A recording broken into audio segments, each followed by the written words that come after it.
Hi കൂട്ടുകാരെ, മരുമകളുടെ മുമ്പിൽ കണ്ണിന് കാഴ്ചയില്ലാത്ത ആളിനെ പോലെ അഭിനയിച്ച് അവളുടെ എല്ലാം അവളറിയാതെ ഇയാൾ കണ്ടിട്ട് വിടുകയാണ്. വീഡിയോ തുടങ്ങുമ്പോഴേ കാണിക്കുന്ന ആശനെയാണ്. അവൾ ഫോണിൽ നോക്കിയിരിക്കുകയാണ്. അപ്പോൾ മോളെ, നീ എന്താ ഫോണിൽ നോക്കിയിരിക്കുന്നത്? അമ്മ, ഞാൻ കുറച്ച് ഡ്രസ്സൊക്കെ ഉണ്ട്, അതൊക്കെ നോക്കുകയാണ്. എന്തിനാ മോളെ നോക്കുന്നത്? നമുക്കൊന്നും മേടിക്കാൻ പറ്റില്ലല്ലോ, വെറുതെ നോക്കാലോ അമ്മേ.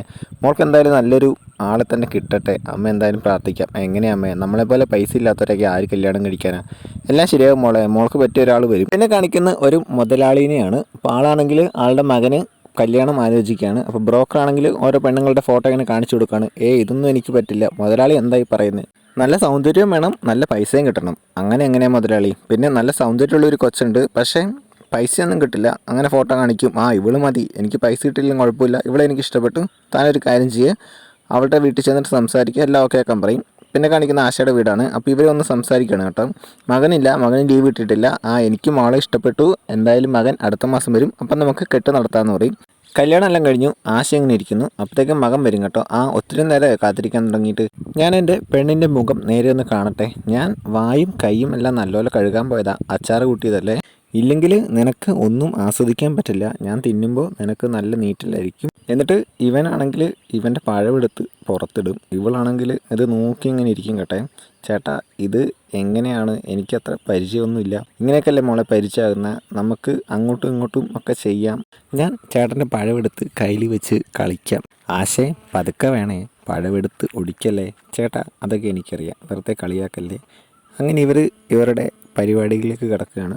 പിന്നെ കാണിക്കുന്നത് പിറ്റേ ദിവസമാണ്. മോനെ, നിനക്ക് ഇന്ന് തന്നെ പോകണോ? ഒരാഴ്ചയുടെ ലീവ് കിട്ടുമോ? ഇല്ല ചാ, ലീവ് കിട്ടില്ല, ഞാൻ കുറേ ശ്രമിച്ചതാ. അങ്ങനെ പറഞ്ഞിട്ട് മകൻ പോയി. പിന്നെ കാണിക്കുന്നത് ആശയെ വിളിക്കുന്നതാണ്. ആശയെ, നിനക്ക് എങ്ങനെയുണ്ട്, സുഖമാണോ?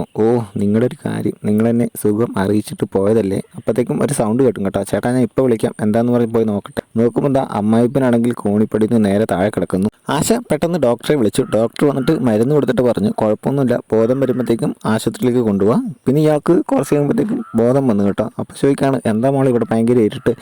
ഇരുട്ടൊന്നും ഇല്ല ചാ, നല്ല ലൈറ്റൊക്കെ ഇട്ടിട്ടുണ്ടല്ലോ. അയ്യോ, എനിക്കെന്താണ് ഒന്നും കാണാൻ പറ്റാത്തത്. ഞാൻ ഇപ്പോൾ ഡോക്ടറെ വിളിച്ചുകൊണ്ട് വരാമെന്ന് പറഞ്ഞിട്ട് ഇവൾ പോകുന്നു. അപ്പോൾ ഡോക്ടർ വന്നിട്ട് പറയും, അത് തലയടിച്ച് വീണില്ലേ, അതിൻ്റെ എന്തെങ്കിലും സൈഡ് എഫക്റ്റ് ആയിരിക്കും, കുറച്ച് ദിവസത്തേക്ക് ഇങ്ങനെ ഉണ്ടാകും, അത് കുഴപ്പമില്ല, പതിയെ മാറിക്കോളും. പിന്നെ കാണിക്കുന്ന ആശയുടെ റൂമാണ്. അവളിങ്ങനെ ചുമ്മാ കിടക്കുകയാണ്. അപ്പോൾ ഇയാളാണെങ്കിലുണ്ടല്ലോ, അത് നോക്കിയിട്ട് ഇയാൾക്ക് കണ്ണ് കാണാം. ഇയാളത് നോക്കിയിട്ട് കൈ പിടിച്ച് ചെയ്യുകയാണ്, ഇവളെ കണ്ട് ആസ്വദിച്ച് ചെയ്യുകയാണ്. ചെന്താലേ, കണ്ണ് കാണില്ല എന്ന് അയാൾ അഭിനയിച്ചാണ്. പിന്നെ ആണെങ്കിൽ ഇവള് കുളിയൊക്കെ കഴിഞ്ഞ് തല തോർത്താണ്. അപ്പോൾ ഇയാളാണെങ്കിൽ തൊട്ട് ബാക്കിലുണ്ട്. അത്രയും നേരം ഇയാൾ റൂമിലുണ്ടായിരുന്നു കേട്ടോ. അപ്പോഴത്തേക്കും ഇവൾ പെട്ടെന്ന് തിരിഞ്ഞ് നോക്കും. അച്ഛനെന്താ ഇവിടെ ചോദിക്കും. മോളെ, ഞാൻ എൻ്റെ റൂമാണെന്ന് വിചാരിച്ച് വന്നാൽ ഇത് നിൻ്റെ റൂമായിരുന്നു. എന്ത് ചെയ്യാനാ മോളെ, കണ്ണിന് കാഴ്ചയില്ലടായല്ലോ, ഞാൻ എൻ്റെ മരുന്ന് തപ്പി വന്നതാ.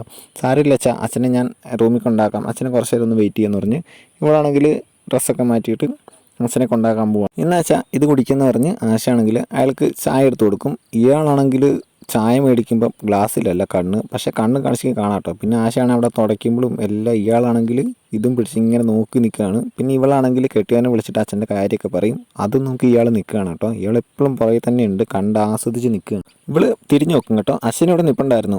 മോളെ, നീ എൻ്റെ റൂമിലേക്ക് വാ, എന്നെയും കൂട്ടിക്കൊണ്ടുപോകും, ഞാൻ നിനക്കൊരു കാര്യം കാണിച്ചു തരാം. മോളെ, നീ അലമാരിയിലിരിക്കുന്നതെല്ലാം എടുക്കുക. അപ്പോൾ ഇവളാണെങ്കിൽ കുറേ പെട്ടി, കുറച്ച് കാശ് അതൊക്കെ എടുത്ത് വെക്കും കേട്ടോ.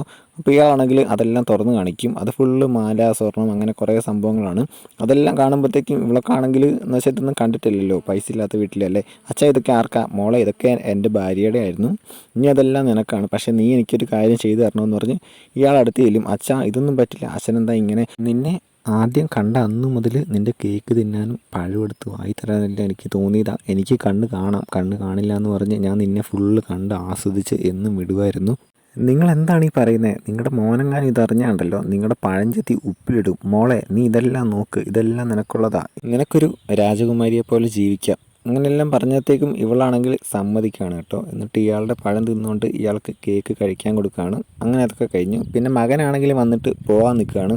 ആശേ, ഇനി വന്നിട്ട് ഞാൻ പോകുന്നില്ല, നമുക്കിവിടെ ഒരു ബിസിനസ്സൊക്കെ നടത്തി ജീവിക്കാം. അപ്പോഴത്തേക്ക് ഇവൾ സന്തോഷമായിട്ടോ. മോനെ, നീ ഇതുവരെ പോയില്ലേ, ഇനിയും ലേറ്റായ ട്രെയിൻ മിസ്സാകും. അങ്ങനെ മകൻ പോയി. മകനെ എങ്ങനെയും ഇയാൾക്ക് പെട്ടെന്ന് പറഞ്ഞു വിടാം. എന്നിട്ട് ഇവർ നോക്കി ചിരിക്കുകയാണ് കേട്ടോ. പിന്നെ ഫോൺ വരും. ഞങ്ങൾ ഓഫീസിൽ നിന്നാ, മകൻ്റെ ഓഫീസിൽ നിന്നാ, മകൻ ഇതുവരെ ഇവിടെ വന്നിട്ടില്ല.